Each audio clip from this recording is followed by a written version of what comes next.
Friends, இதுதான் சொடக்கு தக்காளி அப்படின்னு சொல்கிறது. ஏன்னா யூடியூப்பில் நிறைய வீடியோஸ் இதை பற்றி போட்டிருக்காங்க. கொஞ்சம் கொஞ்சம் அவேர்னஸ் எல்லாருக்கும் கிடச்சிட்ருக்கு. இது வந்து நம்ம ஃபார்மில் வந்த செடி, அதை வந்து நம்ம பத்திரப்படுத்தி வச்சுருந்தோம். ஸோ ஹார்வெஸ்ட் 2 செடியிலேருந்து நம்மளுக்கு இவ்வளோ ஹார்வெஸ்ட் கிடச்சிருக்கு. இதிலிருந்து தான் வந்து நான் இன்றைக்கி ரொம்ப சிம்பிளாக ஈஸியாக பண்ணக்கூடிய சொடக்கு தக்காளி சாதம், அதாவது கலவை சாதம்லாம் நம்ம செய்வோம் இல்லைங்களா, தக்காளி சாதம், லெமன் சாதம், நெல்லிக்காய் சாதம், அந்த மாதிரி இந்த சொடக்கு தக்காளி சாதம் வந்து நான் இன்றைக்கி பண்ணியிருக்கேன். ஸோ இதனுடைய ஃபுல் வீடியோவும் நான் போஸ்ட் பண்ணியிருக்கேன், அதை பாருங்கள் ஃப்ரெண்ட்ஸ். ஸோ நம்ம ப்ரிப்பேர் பண்ணி முடித்த சொடக்கு தக்காளி சாதம் இப்படி தான் இருக்கும். நான் எல்லாம் அந்த ஃபுல் வீடியோவில் நான் எல்லாம் காமிச்சிருக்கேன், பாருங்களேன். சொடக்கு தக்காளி தெரியுதுங்களா? இது வந்து ரொம்ப டெலிஷியஸான ஒரு ஃபுட்டு.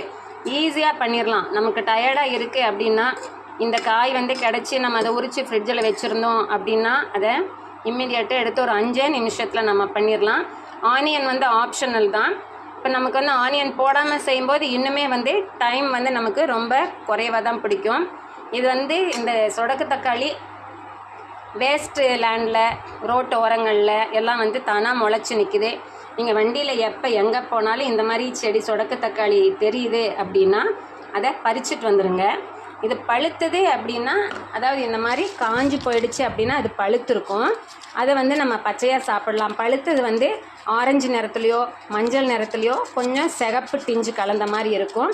பச்சையாக இருக்கிறத வந்து நம்ம அப்படி பச்சையாக சாப்பிடக்கூடாது.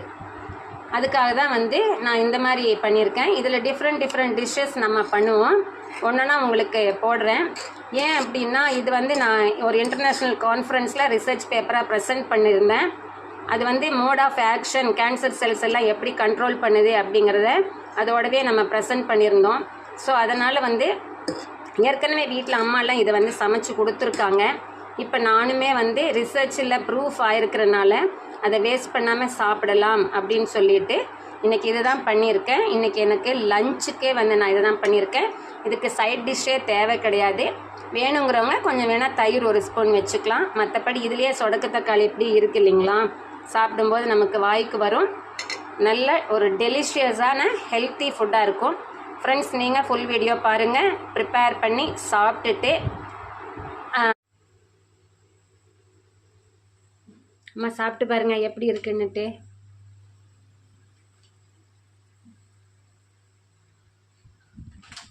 சொடக்கு தக்காளி சாதம் எப்படி இருக்குமா? நல்லா இருக்கு. டேஸ்ட்டாக இருக்குங்களா? ஓகே ஃப்ரெண்ட்ஸ், நீங்களும் சாப்பிட்டு பாருங்கள்.